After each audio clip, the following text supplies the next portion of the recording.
Hello student. तो our today's topic is एक्जिलरेशन। आज का अपना क्या टॉपिक है बेटा? त्वरण। हिंदी में क्या बोलते हैं एक्जिलरेशन को? त्वरण। तो क्लास 11th का है ये, क्लास 11th का चैप्टर नंबर 3। ठीक है, चैप्टर नंबर 3 का टॉपिक है एक्जिलरेशन। एक्सीलरेशन, एक्सीलरेशन हिंदी में बोलते हैं त्वरण। अब देखो बात करते हैं पहले इसके फिजिकल सिग्निफिकेंस की कि त्वरण होता क्या है। भाई एक बात बताओ, तुम गाड़ी सब चलाते हो और हो सकता है जो नहीं चलाते वो कम से कम गाड़ी के पीछे बैठे हुए हो।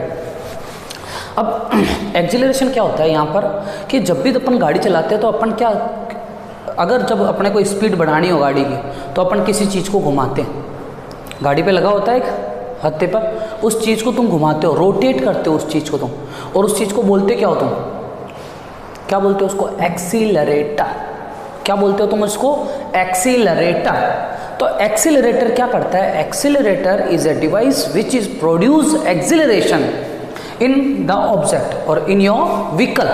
कि भाई एक्सीलरेटर क्या है? एक्सीलरेटर एक ऐसा डिवाइस है जो तुम्हारे व्हीकल में क्या प्रोड्यूस कर देता है? Acceleration produce.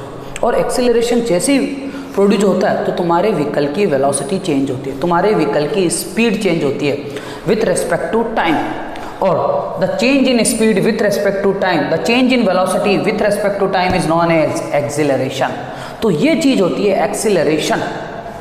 बोलो क्लियर है? नहीं है? क्लियर है? तो त्वरण क्या होता है कि किसी भी पिंड के वेग में परिवर्तन की दर, वेग में परिवर्तन की दर क्या कहलाता है? त्वरण कहलाता है। ये भाई त्वरण कोई बड़ी चीज़ नहीं है। नाम से तो ऐसा लग रहा है कि सर पता नहीं कितनी बड़ी चीज़ होगी, पर बड़ी चीज़ नहीं है। कि जब भी अपन गाड़ी चलाते हैं तो अपन क्या करते हैं? उसकी वेलोसिटी में चेंज करते हैं, और जब गाड़ी की वेलोसिटी में चेंज होता है टाइम के रेस्पेक्ट में, और उसी चीज़ को क्या बोलते हैं अपन?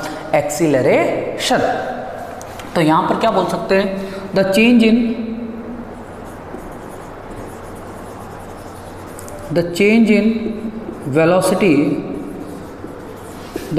velocity with respect to time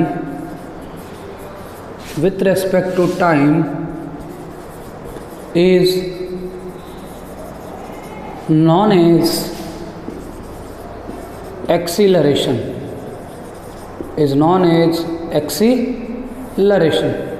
तो ये हो गई अपने एक्सीलरेशन की डेफिनेशन। हिंदी में बोले तो वेग में परिवर्तन की दर, वेग में परिवर्तन की दर क्या कहलाता है? त्वरण कहलाता है। क्लियर है बेटा?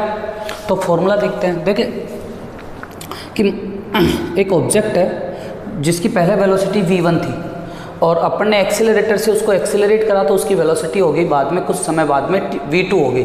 तो उसमें कितना टाइम लगता है उसके अकॉर्डिंग देखते हैं। देखो इमेजिन करो कि एक ऑब्जेक्ट है यहाँ पर ए पोजीशन पर है और मूविंग कंडीशन में v1 वेलोसिटी। अब ऑब्जेक्ट बी पोजीशन पर चला गया, लेकिन ऑब्जेक्ट की वेलोसिटी हो गई v2। तो ऑब्जेक्ट की वेलोसिटी बढ़ी है, ऑब्जेक्ट की वेलोसिटी बढ़ी है, तो इसमें कुछ ना कुछ क्या होगा? एक्सीलरेशन, जिसे हिंदी में बोलते हैं त्वरण। ठीक है, कुछ ना कुछ एक्सीलरेशन प्रोड्यूस हुआ। और यहाँ मान लो t बराबर 0 टाइम मान लो, या t1 टाइम मान लो, और यहाँ t बराबर t2 टाइम पर, तो टाइम ड्यूरेशन कितना लग गया यहाँ से यहाँ तक वेलोसिटी बढ़ाने में? Del T is equals to t2 minus t1। और वहीं वेलोसिटी में कितना चेंज हो गया? v2 minus v1। ये चेंज इन वेलोसिटी हो गया। तो यहाँ से अपने को फॉर्मूला क्या आ जाएगा? एक्सीलरेशन, है ना? तो एक्सीलरेशन बराबर change in velocity upon time interval. जिस टाइम इंटरवल में वेलोसिटी चेंज होती है, तो एक्सीलरेशन को e से डिनोट करते हैं, चेंज इन वेलोसिटी को डेल v से डिनोट करते हैं, और टाइम ड्यूरेशन को डेल t से। तो इसको बोल सकते हैं v2 minus v1 upon t2 minus t1। ये हो गया एक्सीलरेशन। वेलोसिटी की यूनिट होती है मीटर पर सेकंड और टाइम की यूनिट होती है सेकंड, तो ओवरऑल यूनिट हो गई मीटर पर सेकंड स्क्वायर, और that is the unit of acceleration. The change in velocity with respect to time, मतलब समय के रेस्पेक्ट में वेलोसिटी तुम्हारी कितनी चेंज हुई, किसी भी ऑब्जेक्ट की वेलोसिटी जितनी चेंज होगी इस टाइम के रेस्पेक्ट में, वही उसका क्या कहलाएगा, एक्सीलरेशन कहलाएगा। क्लियर। इसी में अपन आगे बात करते हैं इंस्टेंटेनियस एक्सीलरेशन। इस एक्सीलरेशन को एवरेज एक्सीलरेशन भी बोला जा सकता है। ठीक है, तो यहाँ पर आएगा अगला इंस्टेंटेनियस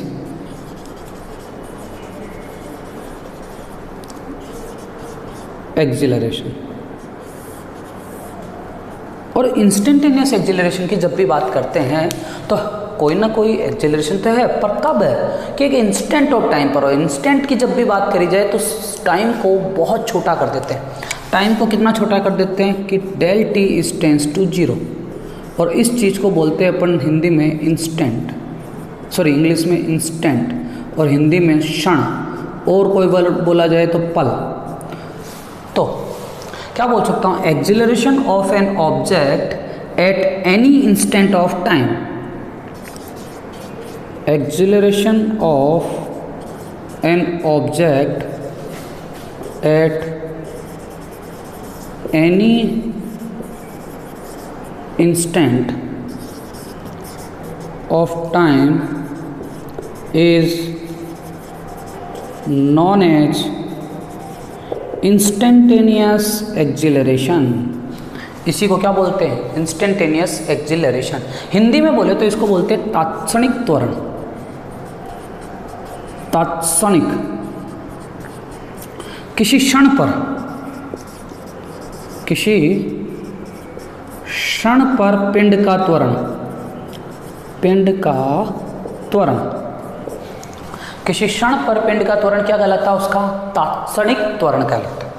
ठीक है भाई, फॉर्मूला यहाँ पर क्या होगा कि अपने को पता है ए बराबर limit del T tends to 0 del V upon del T, और डेल किसके अंदर कन्वर्ट हो जाएगा भाई, अपने को पता है अगर डेल टी टेंस टू 0 तो डेल किसके अंदर कन्वर्ट हो जाता है, del is convert into differentiating operator. तो डेल गया और कन्वर्ट हो गया डिफरेंशिएटिंग ऑपरेटर में, कब, जब डेल टी टेंस टू 0। तो यहाँ से इंस्टेंटेनियस एक्सीलरेशन क्या आ जाएगा, D V upon D T. इसका मतलब क्या हुआ कि वेलोसिटी का टाइम के रेस्पेक्ट में अगर मैं डिफरेंशिएशन करता हूँ, वेलोसिटी का अगर टाइम के रेस्पेक्ट में डिफरेंशिएशन करता हूँ तो मेरे को क्या मिल जाएगा, एक्सीलरेशन मिल जाएगा। तो क्या बोल सकता हूँ, differentiating velocity with respect to time gives acceleration. तो क्या देता है मेरे को, वेलोसिटी का टाइम के रेस्पेक्ट में डिफरेंशिएशन क्या दे देगा, मेरे को एक्सीलरेशन दे देगा। इसी तरीके से मेरे पास एक्सीलरेशन आ गया। एक्सीलरेशन क्लियर है। अब देखो एक ऐसी चीज़ भी पढ़ेंगे अपन, तुम्हारी बुक में नहीं है लेकिन अभी इन्वेंट हुई है, तो उसका कुछ नाम भी अलग है। हर चीज़ पढ़ते जा रहे हैं। अपन ने अभी तक पढ़ा था डिस्टेंस या डिस्प्लेसमेंट। क्या होता है कि the length of the path covered by an object, या द शॉर्टेस्ट डिस्प्लेसमेंट की बात करी जाए, the shortest path, shortest length between 2 point, या shortest path length between 2 points, हो गया डिस्प्लेसमेंट। लेकिन अगर मैं बात करता हूँ वेलोसिटी की, द चेंज इन डिस्प्लेसमेंट, मेरा displacement upon time. Displacement upon time क्या होता है, वेलोसिटी। बात करते हैं ना, तो डिस्प्लेसमेंट अपॉन टाइम क्या हो गया, वेलोसिटी। तीसरे की बात, तीसरा क्या है, एक्सीलरेशन। तो velocity upon time, velocity upon time क्या हो गया, एक्सीलरेशन।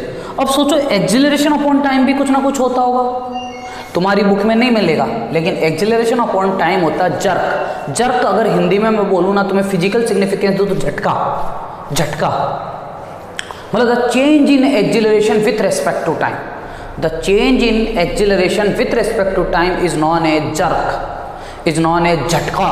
अब झटका, कोई भी ऑब्जेक्ट वो ऐसे चल रहा है ना, जैसे ये पेन है, अब देखना एक तो पेन ये चला, तो इसमें एक्सीलरेशन यूनिफॉर्म है। अब एक और, इसका टाइम के रेस्पेक्ट में एक्सीलरेशन भी अलग अलग है, हर झटके में एक्सीलरेशन अलग है, तो इसे बोलते हैं जर्क। जर्क मतलब एक तरीके से झटका, और वो क्या होता है, the change in acceleration with respect to time. तो वो भी पढ़ते हैं। अगला टॉपिक है अपना जर्क।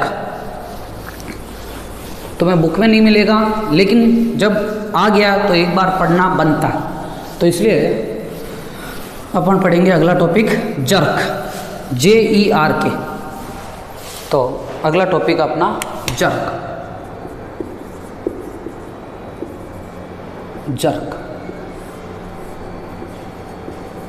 जर्क या झटका, एक तरीके से हिंदी में बोले तो। अब जर्क क्या होता है बेटा? The change in acceleration with respect to time, मतलब त्वरण में परिवर्तन की दर जर्क कहलाता है। Change in acceleration with respect to time is known as jerk. ये हो गया जर्क, मतलब त्वरण में परिवर्तन की दर, त्वरण में परिवर्तन की दर क्या कहलाएगा? जर्क कहलाएगा। अब देखो जर्क को नॉर्मली जे से रिप्रेजेंट करेंगे अपन, जे बराबर del A upon del T, मतलब the change in acceleration with respect to time. तो मीटर पर सेकंड स्क्वायर इसका और सेकंड इसका, तो यूनिट हो जाएगी जर्क की मीटर पर सेकंड क्यूब। ठीक है, ये हो जाता है जर्क। और अगर मैं इंस्टेंटेनियस जर्क की बात करूं, इंस्टेंटेनियस जर्क की बात करूं तो क्या हो जाएगा? जे बराबर limit del T tends to 0 del A upon del T, और अपन ने पढ़ा जब डेल टी टेंस टू 0 है तो del are converted into differentiating operator, तो जे बराबर D A by D T. यह आ गया instantaneous jerk. Unit is metre पर second cube. The value of the jerk at a instant of time, the value of jerk at an instant of time is known as instantaneous jerk। ये आ गया jerk. कहीं पर भी नहीं मिलेगा, लेकिन पता होना चाहिए, बस इतना है कि तुम्हें याद है कि the rate of change of acceleration is known as jerk, the rate of change of acceleration is known as jerk, बस याद रखना। बाकी तुम्हें जो भी चीज़ आएगी वो एक्जिलरेशन तक काम में आएगी, कोर्स की बात करी जाए। क्लियर है बेटा? तो यहाँ तक आज तक के लिए टॉपिक ख़त्म, कल अपन डिस्कस करेंगे आगे के टॉपिक। Okay, thank you.